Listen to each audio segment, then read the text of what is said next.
The appointed hour, I'd like to bring Horry County Solid Waste Authority regular meeting of November 17th to order. First call to order is an invocation by Mr. Michael Hughes, and that'll be followed by the Pledge of Allegiance led by Carlisle Beard. Thank you, Madam President. Father, we just want to thank you for all the wonderful blessings you have stored upon us. We thank you for keeping the solid waste staff safe and healthy. We also thank you for keeping the board members safe and healthy. We ask a special blessing on this nation and the world as we continue to fight through this pandemic. We ask that you go with us as we discuss the issues at hand. Give us an open mind and agree in spirit. These and all other blessings I ask in your Son, Jesus' name. Amen. Amen. I pledge allegiance to the flag of the United States of America and to the republic for which it stands, one nation, under God, indivisible, with liberty and justice for all. You may be seated.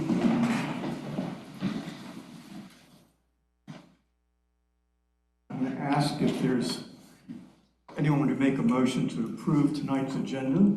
So moved. Second. Motion's been made and seconded. Any comments? Not hearing any. All in favor, aye. Aye. Opposed, like sign. Unanimous. Thank you. Also, we need the approval of minutes from October 27th, 2020's regular meeting. Has everyone had an opportunity to review those? I've heard a motion. Is there a second? Second. Any discussion on that motion? Not hearing any. All in favor, please say aye. Aye. Opposed, like sign. Unanimous. Thank you. No one signed up for public input this evening, so we will not have a public input session. What follows is departmental reports and updates, and the first department is recycling and corporate affairs. Ms. Murphy.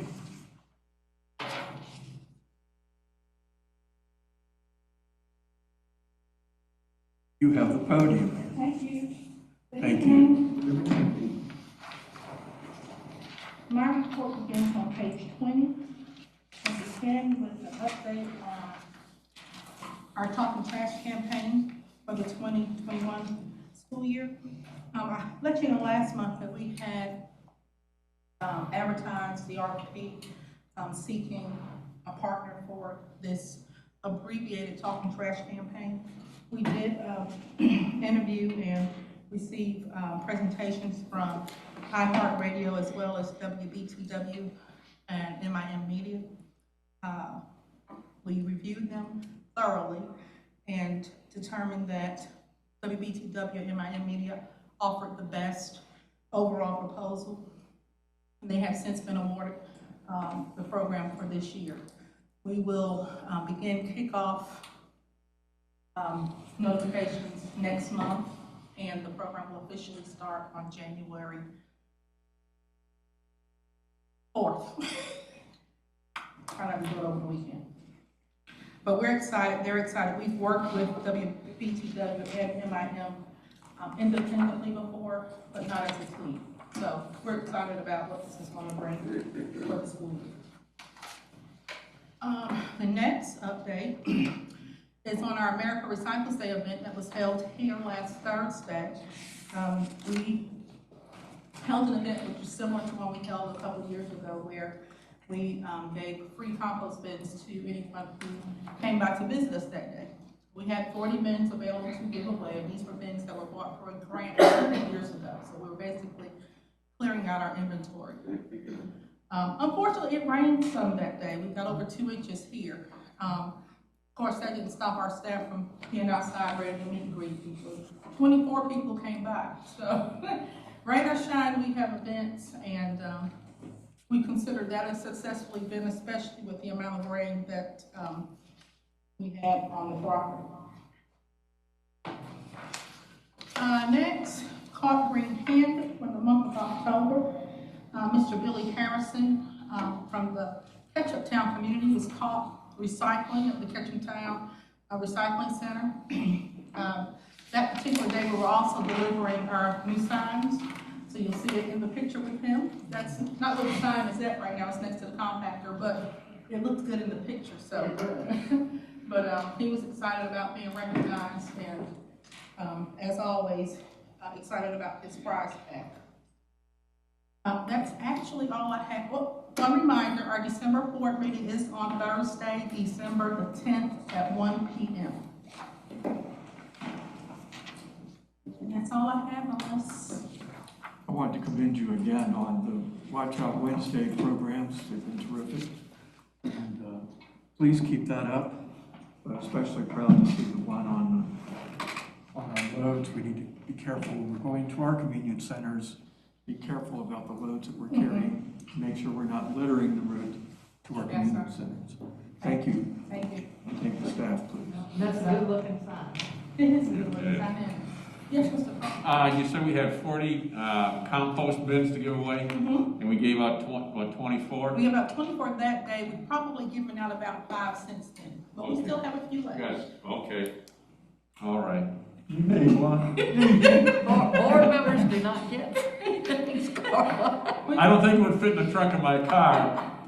Probably not, but we can work something out if, call us Friday, Mr. Carl. We'll see if there's anything left. Okay. If there's nothing else, thank you very much, and happy Thanksgiving to all. Happy Thanksgiving to you too. Good with the book.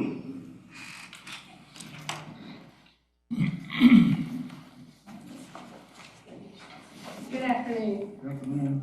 Financial reports begin on page 27. We're through, of course, the end of October, so we're 4 months into the year. We should be at around 33% of budget. As you can see, solid waste, our mixed construction and yard waste are all well above budget. So we're continuing to maintain, we're continuing to stay above budget, which is great, which is where we want to see everything.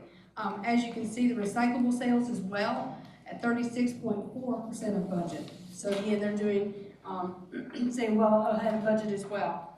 As you can see, the C&D processing facility, their revenue year to date is $155,183, with their expenses being $182,625. That's a small little gap of a little bit of expenses over revenue of only about $30,000, not even quite $30,000, which is great. And I know Mike is going to get into some more about the C&D processing facility, but they're doing a great job over there of getting the material and selling it. And as you can see, they've saved a little over 17 days of airspace. The materials recycling facility with the collection and hauling program as well has saved a little over 29 days of landfill airspace. Over on page 29, I want to take a look at the income statement. As you can see, our revenue total year to date is at 32.76% of budget, just slightly below budget. But as you can see, our expenses being at 28.71% of budget, our expenses are well below where we had it budgeted for them. So staff's continuing to do a good job to watch that. We're continuing to monitor everything so that we're staying well below budget. As you can see, for the current month, we had revenue over expenses of $19,776. And year to date, we have revenue over expenses of $1,121,470.76. So we're continuing to stay, of course, where we need to be. I'm continuing to monitor this to compare it to, of course, the budget figures that we anticipate hopefully seeing come January. The county is hoping to do a first reading on a budget amendment in December. So hopefully maybe by the end of January, because it does have to go through 3 readings, we may have a budget amendment to increase our budget, hopefully increase our tipping fees as well by the end of January, 1st of February. Just the last thing we're going to kind of take a look at is on page 33. Just taking a look at our different tonnages, where we are this year as compared to last year. As you can see, solid waste is slightly below where we were last year this time, but that continues to improve each month. Like I said, we're starting to see an improvement each month. Like I said, it's starting to pick up, of course, like I said, with the schools and businesses, and we just keep our fingers crossed that things continue that way. Yard waste and mixed construction, we're seeing a significant increase over last year this time. So that's positive. Like I said, we continue with the mixed construction to have it continue to come in. So that's, like I said, that's really very positive. So like I said, I'm gonna let Mike kind of get into the C&D processing facility and the changes we've seen there, because it's all very positive, but I'll answer any questions you may I have. wanted to bring up the fact that the economic backdrop that we're in. We had a devastating summer because of COVID. Yes, sir. I think returning to school in September helped, and I think that the reports have been that the hotel occupancy actually was very similar to 2019 in September and October. They haven't released the last few weeks, but the last 2 months, September and October, were on par. So I was relieved to see that our figures were on track, but I think our economic backdrop is business is resuming to where it was pre-COVID, which is really astounding. It is, and like I said, we keep our fingers crossed that we can continue that, as long as everyone stays safe, we hope they continue that path. And then our school programs are back because we're not fully back to the levels that we were in 2019. But I think having attendance at the schools has changed the nature of the material that we're receiving. For sure, I totally agree, yes, sir, we can see it in our figures, for sure. Anything else that you see in your figures to add to that picture of the economic? And like I said, I think just, like I said, we could definitely see the swing from the summer to the fall when we started with this, like you said, with the schools opening back up, and like I said, the businesses, restaurants being back up, we could definitely see that impact. Restaurants probably were a big item. Yes, sir. Thank you. Thank you, Jan. Anyone else have a question? Thank you very much. Thank you. Michael. Mr. Bassett, the floor is yours. Thank you, sir. I want to talk a little bit about the landfill as we got our inspection the first week of November, and we had no issues at all to report. They didn't find anything that wanted us to correct or any issues at all. Most of the time it's real small and minor what it is, but we found nothing. So we got- Congratulations and congratulate the contractors working on it. So, but also on the C&D facility, as y'all approved us to go to 10 hours a day, 5 days a week.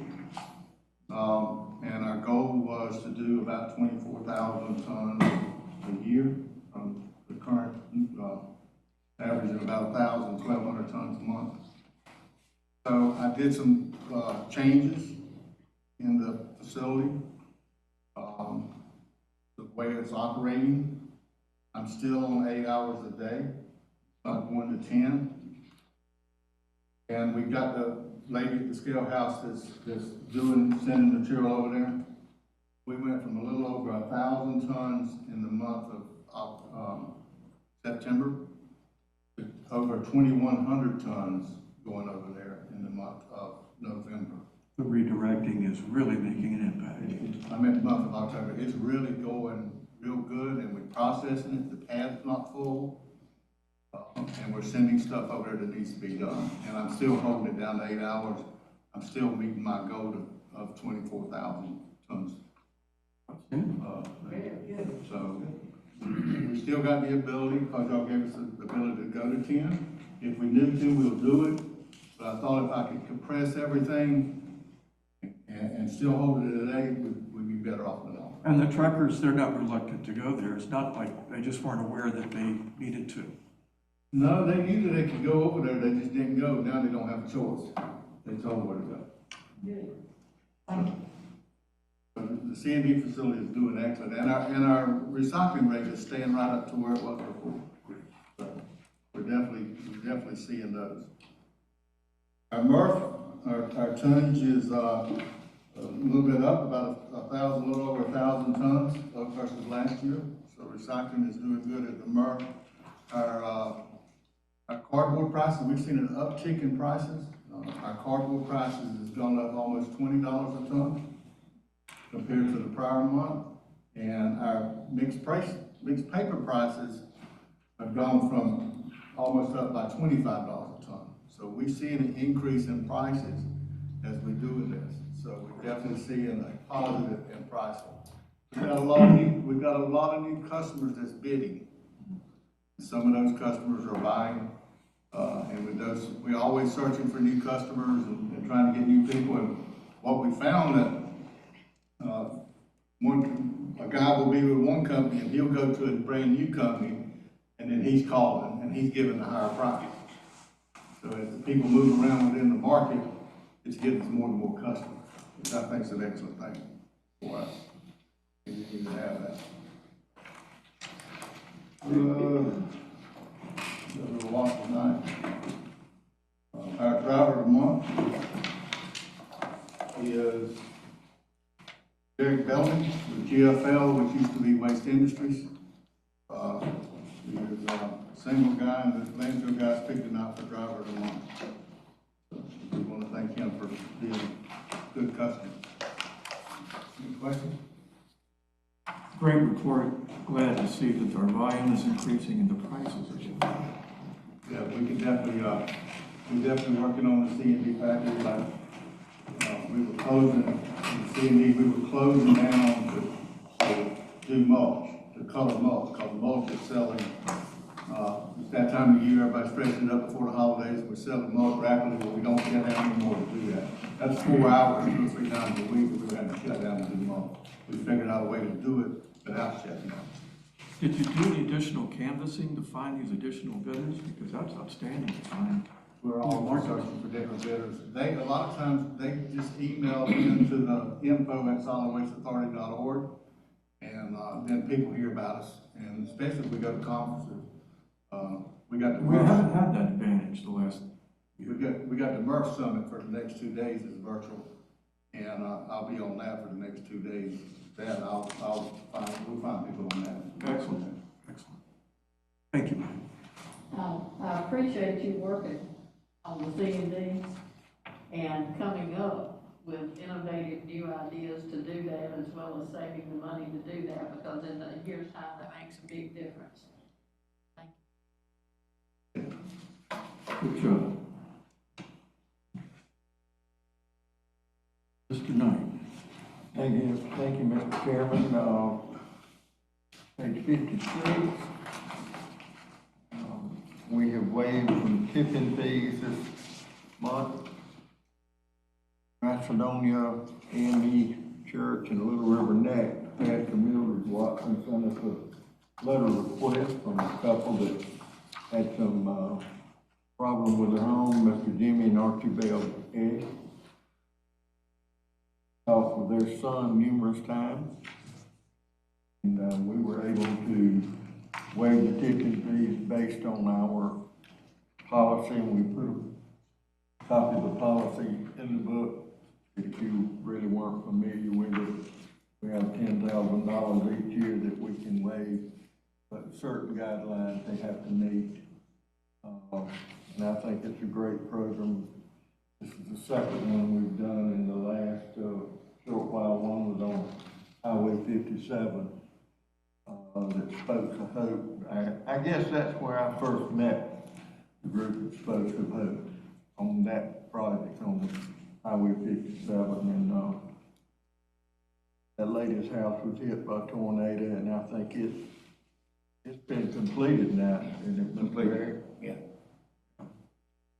It's terrific that we can come to the assistance of people who are desperately in need. Thank you. Next, page 61. Spokes of Hope came out, and you see some pictures of some people working and getting the food boxes. And I'll just have to tell you that these volunteers of the Spokes of Hope, if you round them long, when you leave wherever you are, you feel a heck of a lot better about certain situations and a lot of times about yourself. You can see the volunteers, and Pastor Warren Wilson is one of the users of the landfill. He owns GG&G disposal service. He's a good guy. So just appreciate the folks. They gave out between 420, 430 boxes. And I think everyone that got one, and we might be able to get a recycling bin in your trunk, Mr. Fort Scott, because I think we got about 8 boxes of food in your trunk. When you not paying attention Put to it on that. the top. I got some money going, we can put it on the top. Carlo, you're associated with Spokes of Hope, and that was a tremendous outpouring for our employees. And thank you so much for the generosity of thanking of our employees. Like everyone in this county, there's been a remarkable need because of the COVID experience. And to satisfy that like you have is just tremendous. And I think the presentation that was made at the beginning, it was just heartwarming to hear how much outreach there is. The work that you all are doing is fantastic. I don't know what all your association is with Spokes of Hope, but I know you were there helping to pass out the boxes, and thank you for what you do. And if you'd like to say, Plan to do even more. if you'd like to say a few words about Spokes of Hope. Well, it's a Christian outreach ministry, and we took the building that was there after the flood. The building was totally destroyed, and Renee Anderson is the owner of the building. Renee didn't have any insurance. She didn't have a clue of what she was going to do, and just a whole group of people came together and started cutting out, remodeling, and we put the building back, put all the electrical back, heat and air back in the building. And then we started doing the outreach ministry with different folks that had been flooded, and first one thing and another. And then we went into the tornado came, like Mr. Knight said, 89-year-old lady that actually she worked for me for about 30 years and had nobody. And her house was totally demolished. And we went in and ripped out everything and put the house back together and got her a good, safe place back to live. And it does my heart good to be affiliated and to help. It not only took care of the demolition, Yes. but you built her a new house. Yes, sir. Fantastic. Thank you, sir. Yes. Mr. Hughes. Mr. Mayor, I just want to pass on the thanks from the people who I was able to take those food to them. They were very, very appreciative of that. We really hit some people. There was one young girl that has 5 kids that she's raising. There was a couple that had suffering with lung cancer. There was an old lady that was kind of living by herself and didn't have anything. And they just wanted, they were so overjoyed and so thankful, and they wanted me to pass that on to you. And I really appreciate that. And I really wanted to appreciate, I got prayed up, man. Like Danny said, every time I came through, I got a good sermon, and it just made me feel good. Yeah. To see people doing something to help people.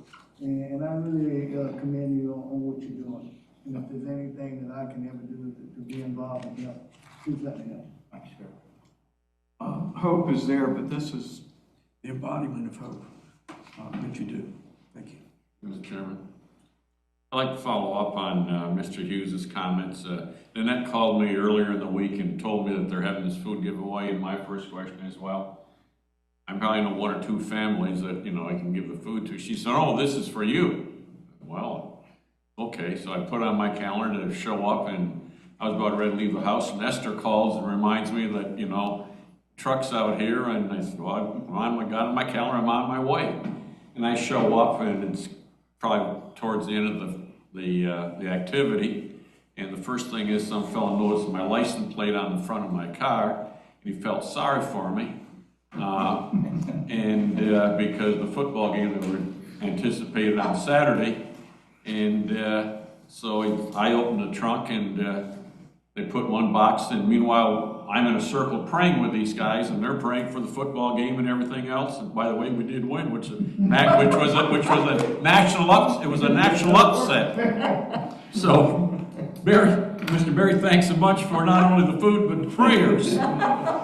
And so the first thing, you open up my trunk, and the first thing they say is, "Man, this is empty. We can put 2 boxes in here." So then we finish praying, and I look over, and Danny Knight's putting 1 in the back seat.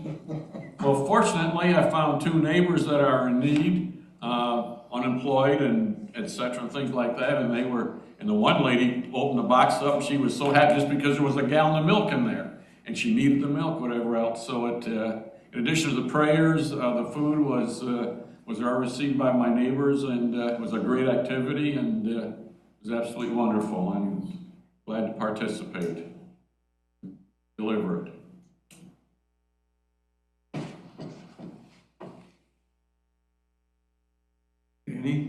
Anything else on your report? No, sir, that's it. Our last meeting was full because we had our report of how we were successful in getting our permits and we're getting underway in our work. We got the report on the progress that we're making at the Operations and Planning Committee, and it was really terrific to see the progress that we're making. You'll see that full report next month when the committee makes its report to the board. The next item is committee reports, and there were no committees that met this month. And so I'm not anticipating any reports. Anyone have any reports to make? Not hearing any, we'll close that out. And old business, there is no old business to consider tonight. Under new business, we have two things. The first is I want to discuss appointment of a new board committee. I got a call from Michael Hughes after our last meeting, and he said, I really have some things I'd like to discuss with you, and it takes more than just a telephone conversation. I'd like to sit down and have a chat with you over lunch, and I'd like to invite another board member, and he invited Sam Johnson.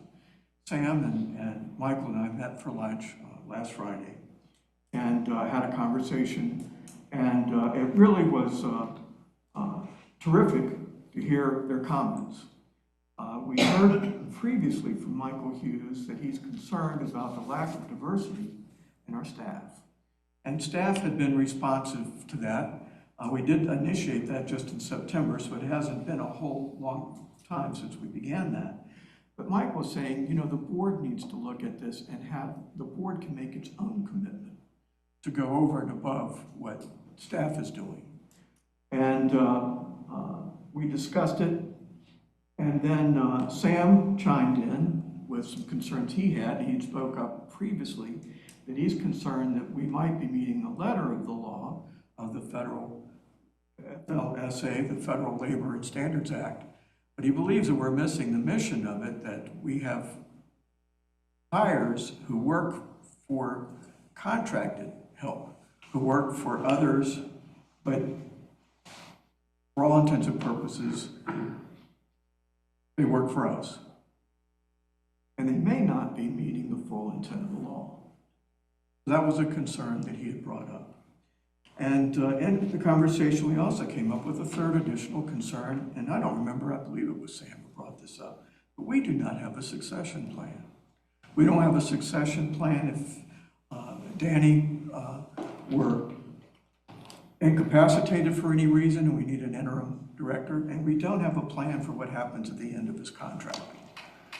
And after just thinking about those three items, I decided that we should establish a committee that looked just at those three items and came up with an action plan. And I thought that perhaps the best people to put on that committee were our three previous chairmen.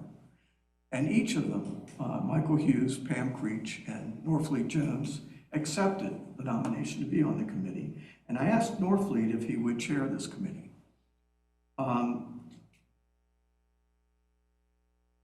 Marching orders basically are to look at those three items about contract labor, our diversity, and whether we're flying in the face of the law or if we're protected because they aren't our direct hires.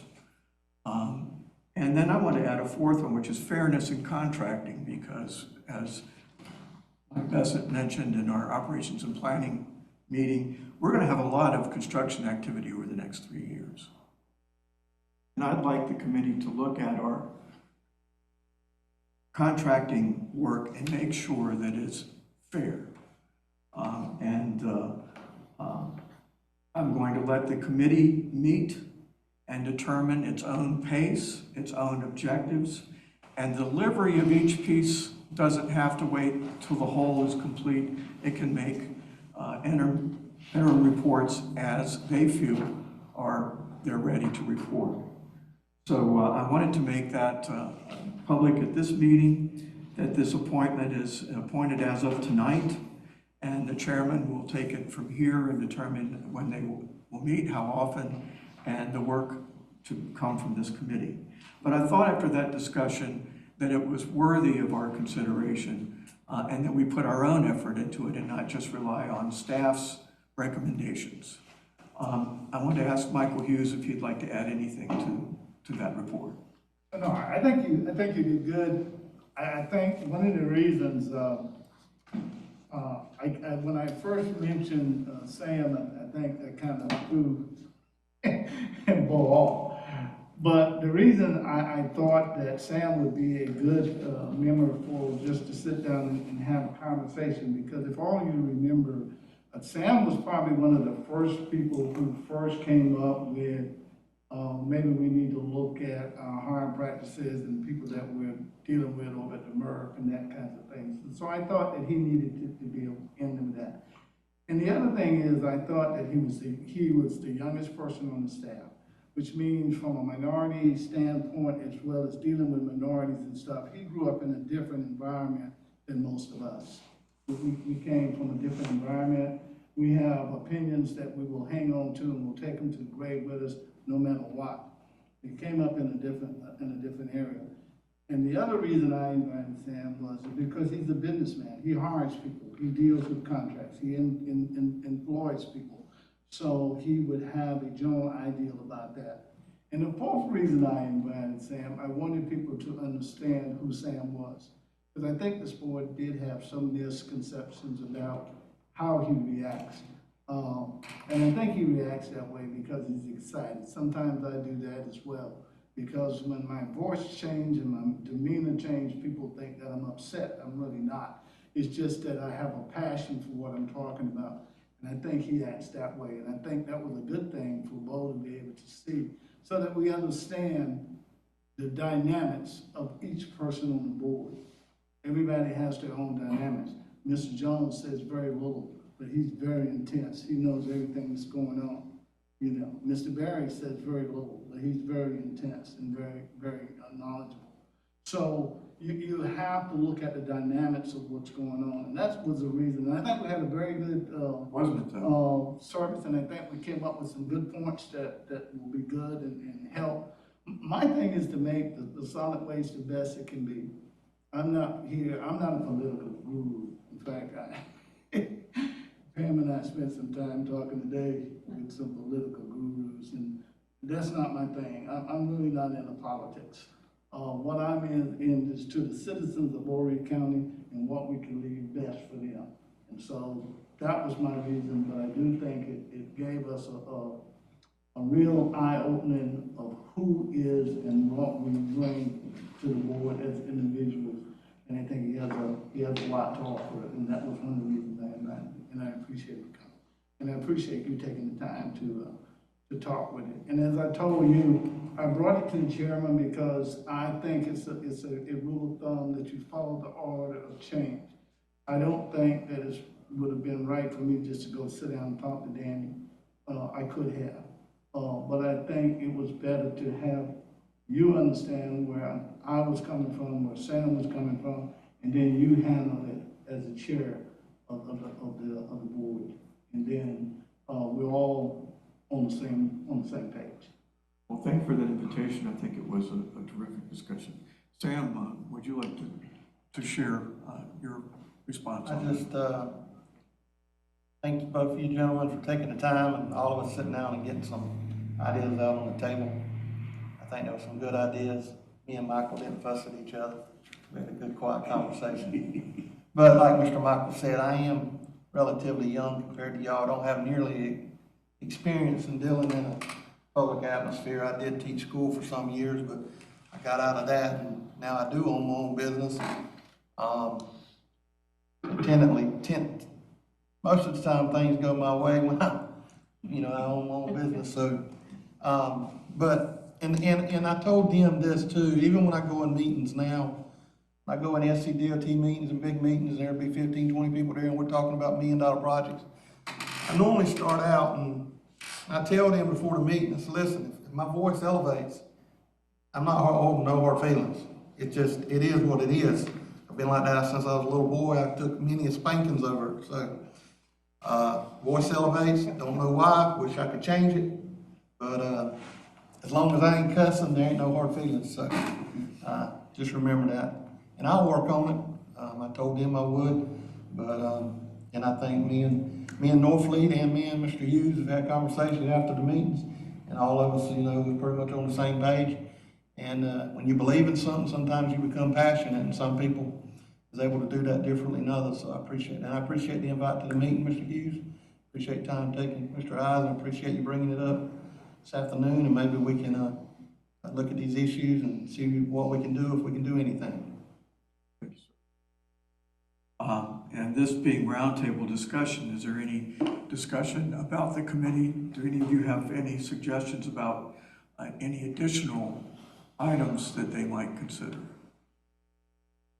This time. I'd like to thank each of you for accepting the appointment. I think it's important that we look at each of these, and I think that the idea of succession needs to be addressed. We need to have the ability, like I said, to act as an interim if Danny's incapacitated in any way. We need to have a plan for that, as well as a plan for how we will find someone, Danny, who could sit in your chair.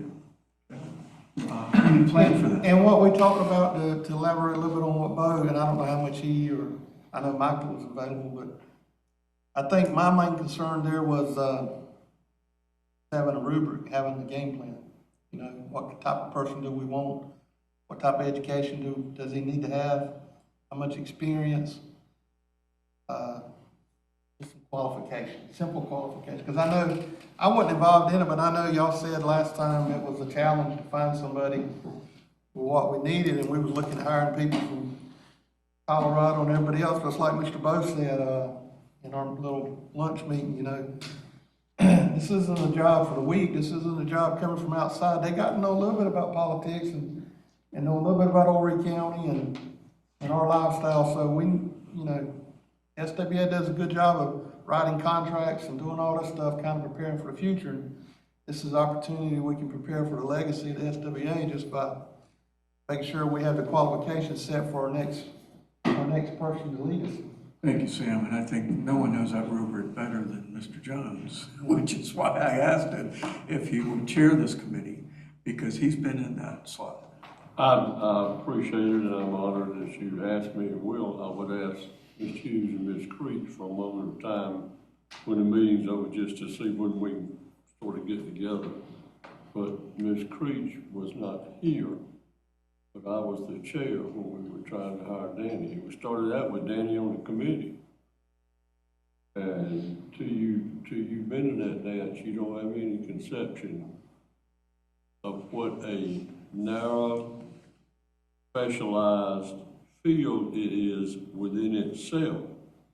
And you take that piece of pie, which is small to begin with, and mix in Horry County politics, it's just a little sliver left that's acceptable. So I think it's an idea that's needed. I think everybody in the board agrees to that. I don't think Danny's going home till we make him, but that day will come for all of us sooner or later, and it's much better that we're prepared for it. But I've got two great teammates, and just a moment at a time when the meeting's over, we'll go from there. Thank you, sir. Any other comments on the committee? Yeah, Danny, please. I applaud you for doing this. 4 subjects, and it's very timely because we're starting to work on the budget.